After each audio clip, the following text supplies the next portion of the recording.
So let's talk about viral replication.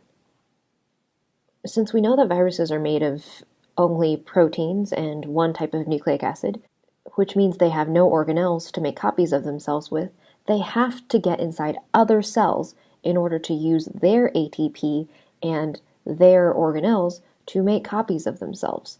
So, first step, get inside that cell. And I'm just going to mention a few things for review. So remember, there are three ways of getting into a cell. One of the ways of getting in is that bacteriophages, they literally just inject their genetic material inside of the cell, whereas every other type of virus uses one of two ways. If they're non-enveloped, they trick the cell's receptors into letting them in, or if they're enveloped, they can either use that receptor trick or they directly fuse with the membrane. And once that genetic material is inside of the cell, the virus has hacked in and it's ready to do a takeover. But here's where it makes a choice. It's kind of either impatient and ready to get going to copy itself, or it sits back and says, you know what? I'd rather sit and wait until I'm ready to take over. So let's just draw these two possibilities out to see what happens. And with the first choice, the impatient virus goes ahead and takes over the cell's machinery, their ATP, ribosomes, nucleic acids, amino acids, to start making copies of the virus's genetic material, which again can be RNA or DNA, and also the virus's proteins to make their protein coat. And these will self-assemble. That means they just come together on their own to form fully functional viruses.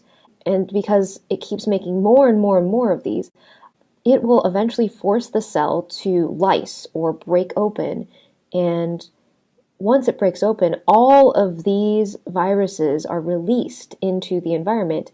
And if there are other cells nearby, then this army can start marching out to infect, to hack into those nearby cells and create more armies.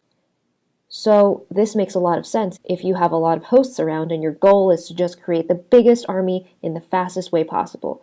And so that's the impatient virus.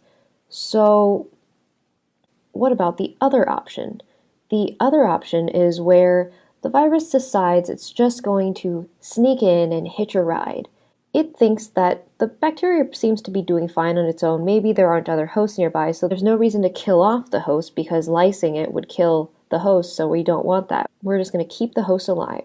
And in order to sneak in and let the bacteria do its thing while it's waiting, it's going to combine with the host's genetic information so that the host really can't tell that it's there. It's basically quietly sitting there because it's repressed. There are repressor genes on this virus, so it's not expressed, it's not transcribed, so it's not doing anything. And this is called a provirus, or you might also hear the word prophage. And again, because it's not doing anything, this is called a dormant or latent phase. So the bacteria just does its own thing, it continues replicating, and of course the virus is already there, so it will continue to replicate.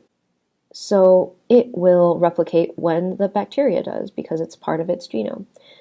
But about 1 in 10,000 times that this happens, or if something happens like the bacteria is exposed to UV light or something, well, in any case, there's something that weakens that repressor gene that we talked about on that virus. So it's no longer quiet. And the host's genome, like most other genomes, will start wanting to repair itself. That means it will cut out to try to repair its genome. It will excise out part of its DNA that just happens to be the virus. And now the virus is active.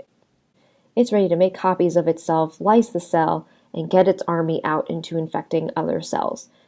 So the official terms for the impatient method is the lytic cycle, and the hitch-a-ride method is called the lysogenic cycle. So now you should have a good idea of what the lytic and lysogenic cycles are in viral replication.